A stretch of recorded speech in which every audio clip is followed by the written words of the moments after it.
আর বাধ্যগত অবস্থায় ব্যাংক থেকে লোন নেওয়া যায় হবে কি? কিসের বাধ্য? এখন হালকা কিছু হলেই বাধ্য।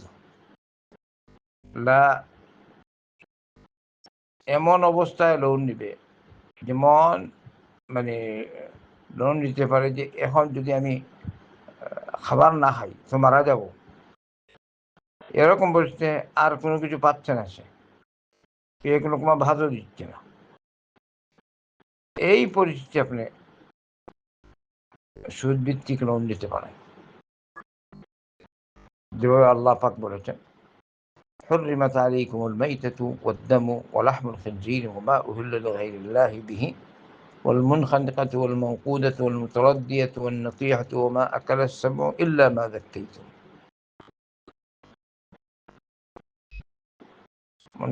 فمن اضطر في مخمصة فمن اضطر في مخمصة غير متجانف لإثم فإن الله غفور رحيم। যদি কেউ বাধ্য হয়, অপারগ হয়, আর সে সীমা লঙ্ঘন করে না, মাত্রাতিরিক্ত নাই, খায় না, তাহলে এটা তার জন্য জায়েজ। যেমন দেখেন মরা জন্তু, আপনার এমন ক্ষুধা পেয়েছে, অন্য কোনো কিছুই নেই, এটা না খেলে আপনার জান বাঁচবে না। তো এমন অবস্থায় আপনি মরা জন্তু ততটুকু খেতে পারেন যতটুকু খেলে আপনার জানটা বাঁচবে। তো সুদ তো আরো মারাত্মক। সুদখোরের সাথে আল্লাহ পাক যুদ্ধের ঘোষণা দিয়েছে।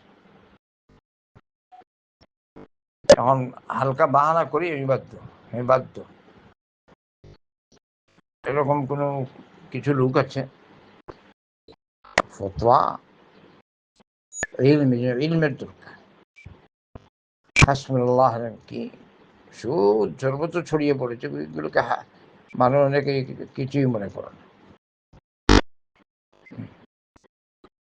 তথাপি যদি বেশ কোনো অসুবিধা হয়, বুঝেন বেশ মুশকিল, তাহলে স্থানীয় আহলুল ইলমদেরকে জিজ্ঞেস করবেন, সরাসরি গিয়ে বলবেন যে ব্যাপারটা এরকম এই